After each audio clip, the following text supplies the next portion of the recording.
Hi guys, I can't believe I'm finally filming this video. It's something I am so excited to be able to share with you. I've had all of this living in my head for quite a while now and I've just been dreaming about telling you all about it. So I'll try my best. I hope you'll be as excited as I am for it. So one of the things that I have really loved and really valued over the past few years has been sharing my journey with classics online.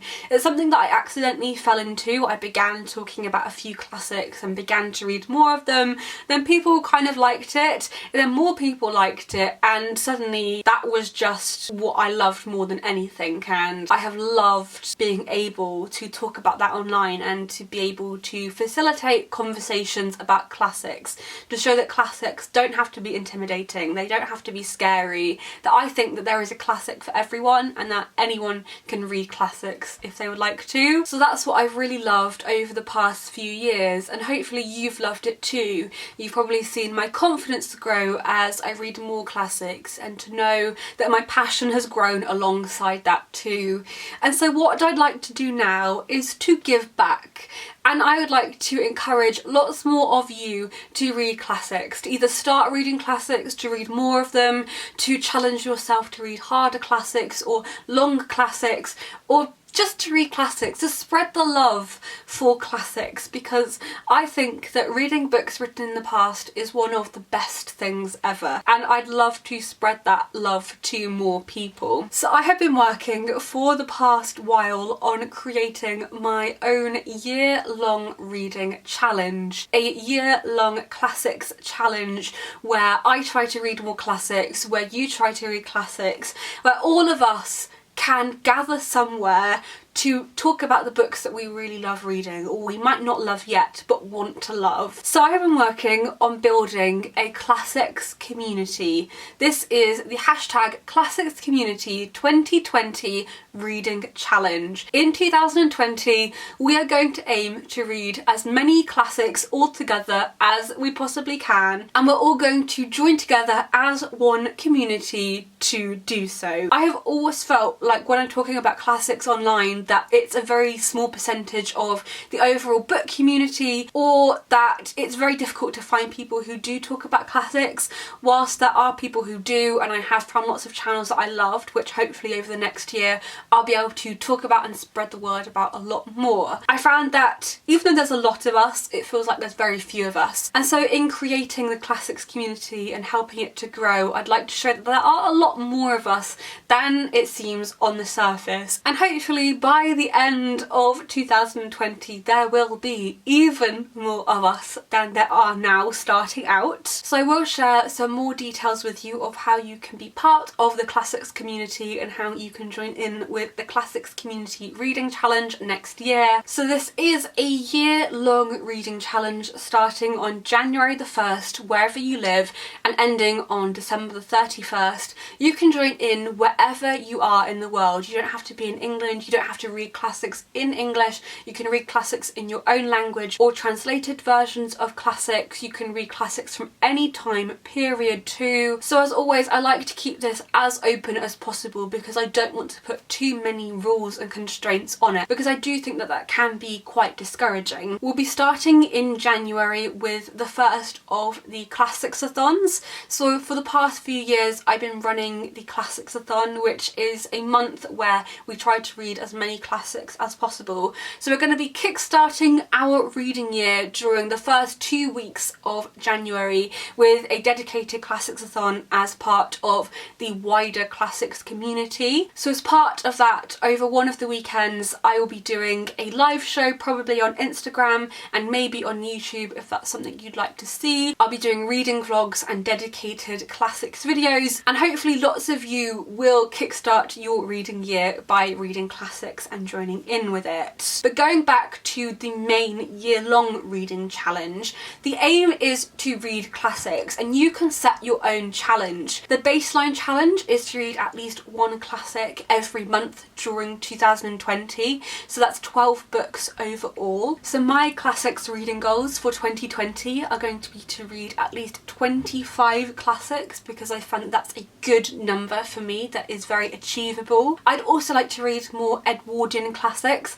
and I'd like to read at least 2 French classics because I haven't read many of them before. But you can set your own challenges and goals, so you might like to read 30 classics, or you might like to read 15 classics, or you might decide that you want to read all of Jane Austen's books, or all of the Bronte books, or to finish all of the unread Charles Dickens books you have on your shelves. It can be anything, but the thing that I most want to place an emphasis on, as always, is that you have to have fun with this challenge. This isn't a challenge where you push yourself to the extreme, although if that is your style, then you can.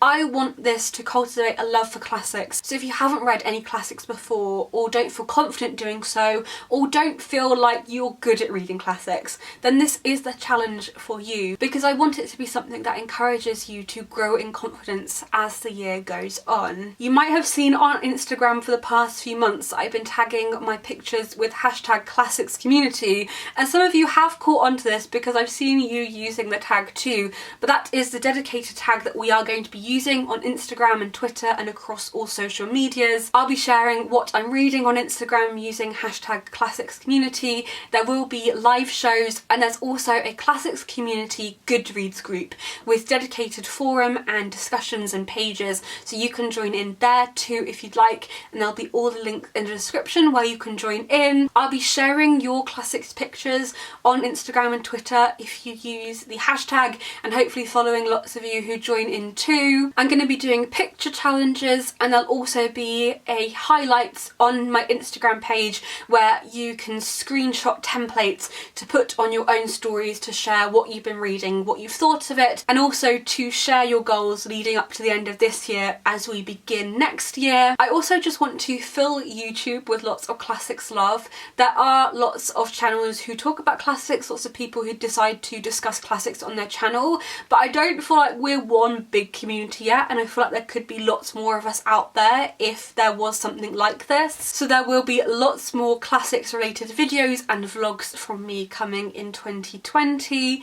And also, one of your goals might not be to read classics. You might decide that you already read classics, but you want to start your own YouTube channel in 2020. So you might decide every month to do a wrap up on the classics that you have read, or to do dedicated classics videos. So if that is one of your goals, I'd love to know, and please let me know if that's something that you do, because I will subscribe to any of you who decide to do that. I suppose the final thing to discuss is what counts as a classic, and this is also something that I'm very open about. I never want to tell you what is a classic and what isn't a classic, but I have found some things that for me typically count. So one of the things I think about when I'm thinking about what counts as a classic is that probably if it's been written before 1960 it might count as a classic, but also there are some books written after that count as classics, or things written before that you probably wouldn't count as a classic. So I tend to think about how things have been published. So if you're reading a book published in a Penguin Classics edition, it's probably a classic. I mean, it is a classic. If you're reading something written by Persephone Books, I tend to count those as classics. If you're reading something that was published by Vintage Classics, or anything that has a classics imprint, I count it as a classic. If you're reading something that's been published on Project Gutenberg, I would also count that as a classic. If you're reading something by an author that's very well known, that was writing a while ago, it's a classic. Even something like Stephen King, I suppose, even though I don't read Stephen King myself, I suppose he is a classic of that genre. And I've recently been reading Georgette Heyer, who I feel like her books probably do count as classics, even though they might not be considered the canon, because she basically started the genre of historical romance and Regency romance. So I suppose in their way they do count as classics, but I feel like each one of you will have your own individual definitions of what a classic is. And I really emphasise this take on it because I feel like in the past, what is a classic has been defined by what is part of the literary canon, this work that is considered literary enough to be considered. But I think that when you are reading classics, you can read something that might not have a lot of literary merit but still counts. And so I never want to say that something isn't a classic or is a classic, because I think to do so discounts so many books that have so much value, whether that is considered really good value or is just seen as an interesting look at the past. So I never want to put a strict definition of what a classic is. So I would say use your own discretion, but also don't be silly about it. Don't cheat and say something is a classic just because you want to seem like you've read more. I feel like I can trust all of you to make wise decisions about what a classic is, and also those classics are going to depend from country to country. So I know relatively what a classic is in English, but if you are, for example, French or Brazilian or Swedish or Hungarian, then you're going to have your own classics in your own countries. And so I would love to see a diverse range of books too being mentioned and discussed, because I feel like that is enriching and helpful for everyone and just makes for the best reading experience when you can listen to other people and hear them talk about their own classics from their own countries. So to recap, because I feel like I have bombarded you with lots of information, in 2020 I'm going to be hosting a year-long reading challenge called the Classics Community 2020 Reading Challenge, and in the first 2 weeks of January I'm going to be hosting the Classicathon to kickstart your reading year. You can set your own challenges both for the Classicathon in those 2 weeks and also for the wider reading challenge, but the baseline is to read at least one classic every month. If you have any questions, then please feel free to ask them in the comments or to send me a message on Instagram, on Twitter. I will keep checking my DMs so you can ask me if you'd like to, and there will be story highlights on my Instagram stories on my Instagram page where you can screenshot your own templates for sharing what you've read and for discussing what your goals might be in 2020. I am so excited for 2020, for next year, and to get my classics reading started, and I hope that lots of you will join in with me in reading classics next year. All the information you need will be in the description, and we'll be starting off the first 2 weeks, the first fortnight in January with the Classicathon. I'm so excited. Hope lots of you will be joining in. I cannot wait. Happy reading!